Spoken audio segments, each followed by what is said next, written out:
My home weather station recorded the 83-mile-an-hour wind gust at San Francisco International Airport at about 9 o'clock this morning.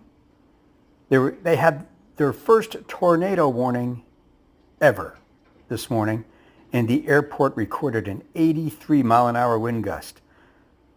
On my home weather station, I click a button to show extremes across the country, and it found this big wind gust.